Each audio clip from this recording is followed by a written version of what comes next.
Hey, how are you guys doing today? Welcome to another episode of Fridays Are For Friends. I'm here with an amazing and unique artist, Emily Cole.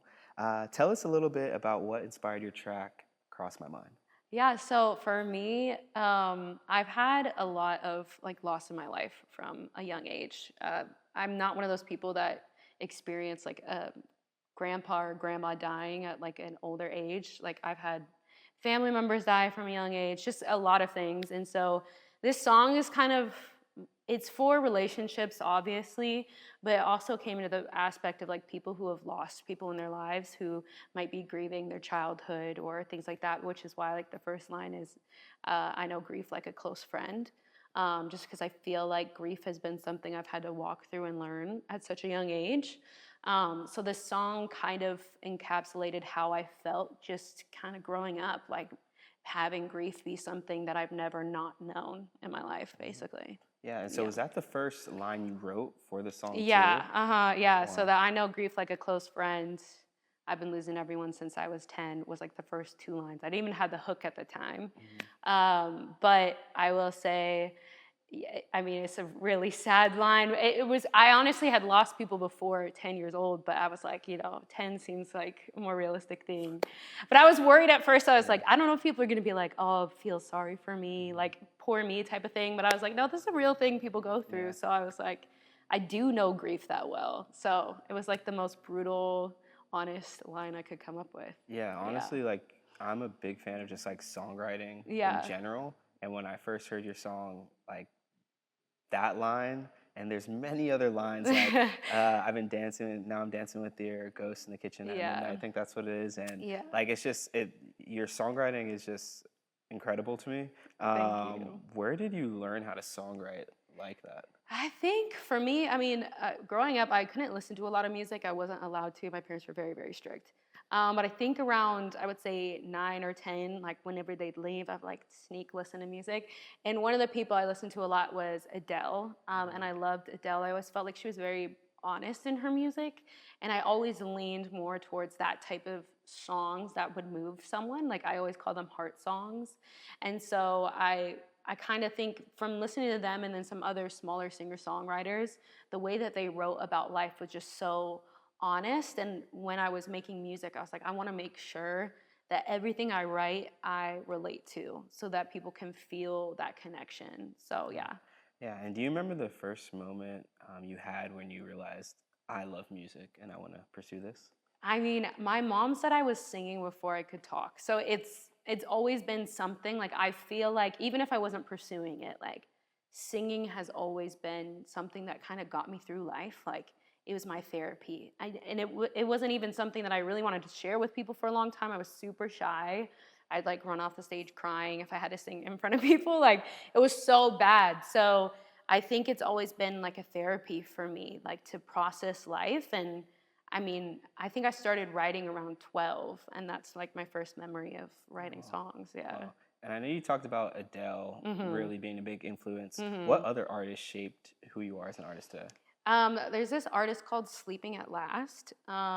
He was someone who I listened to a lot. He has a song like on the Twilight pop, soundtrack that like blew up, but most of his other stuff is what I listen to. So him, I would listen to a lot of jazz as well. Like I loved listening to some old jazz music. That's why sometimes in some of my songs you can kind of hear that hint of jazz because I just fell in love with that. I'm trying to think. Kevin Garrett is one. Um, John Bellion, people like that, which was like maybe more in my high school years. I started listening to. Yeah. Yeah. And when you hit like a creative wall, how hmm do you then reignite yourself and kind of just get yourself back on the track of writing and letting something out, creating something? I think as an artist, you have to discern when is a time to push through and when is a time to sit in things. I think often as an artist, we kind of make ourselves feel guilty for not using everything we go through to be something to write. But there are times where, as an artist, you might be going through something mentally, relationally, whatever it is that you're going through. Sometimes it calls for you to just allow yourself to be in that moment, not create art from it, not share it with other people, not feel that pressure. So there's some aspects where I sit and I realize, okay, like this is a moment I just need to process myself. not release this, not make a song from it, and just sit in this moment until I get through it. And there's other times where I'm like, okay, I'm just gonna push through. I think the one thing to do is if a moment of inspiration hits you when you're going through like a dry spell of writing, if you are noticing, okay, I am able to write right now, push through. Like I always tell people, don't take a break. If you're starting a song and you have a hook, like keep pushing through, because that means that your inspirational juices are flowing right now. You stop right now, tomorrow you might not feel it. So it's learning yourself as an artist. Respect your heart in the moments where you're not doing well, and maybe you just need to sit with it. And then sometimes it's pushing yourself through, you know? Yeah, I 100% agree. Yeah. And where do you see your music and art taking you in the next few years? I wish I fully knew. I don't know. I think it's always something I'm grappling with. I think for me as an artist, I often feel that imposter syndrome. I think so many people can. Being in Atlanta, being around people who are so talented, you can often compare yourself. And I think I'm just getting to the aspect in my life where I can even admit that music is a dream, or I would love to be performing and stuff like that. Because I think for me as an artist for so long, I felt scared to admit that. Because if I admitted that, then me failing would be on me now. You know what I mean? So I'm definitely in that place where, I moved to Atlanta, made the choice to come here, be around music and push myself further. Like I definitely see myself putting more music out and starting to perform. I've already started doing that around the city, and just getting more confident in who I am. No matter what space I show up in, that I show up as myself, Yeah, I Yeah. 100% feel that. It's like once you truly say I'm an artist, it's like Pressure's on. pressure's on, Yeah. pressure's on. So I totally feel that. Yeah. And what's one hill that you die on as a musician? Man, that is hard. What hill I die on as a musician? Gosh. Be yourself. I think a lot of people assume what others want to hear from them, or they see what's kind of the norm in the industry often, and they'll think, oh, since this is popular, I'm going to do it. But the thing about art and music, if you're not authentic, everyone can pick up on that. If I was to be out there dancing, twerking, stuff like that, everyone would know this is bull, this is not real. And I think sometimes artists put that pressure on. Not everyone is supposed to be a Beyonce, not everyone is supposed to be Bad Baby or whatever, whoever it is.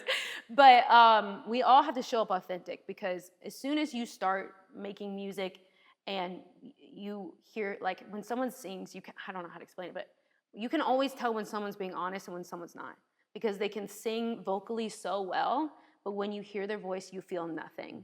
It could be a song, a sexy song, but if you still don't believe it yourself, it's not going to come across the way. You might sound good, but you might have one song do well and no one ever follows you from it. So just be yourself, or else people are not going to buy into it, Yeah, well, Yeah. I'm happy that you pushed that, because I feel like you truly are yourself. Thank you. And I'm really, really happy for people to hear your music. So speaking of that, Yes. where can they listen to your music? Yeah, so if you want to listen to my music, I have music on Apple Music, Spotify, pretty much anywhere you can stream music, YouTube.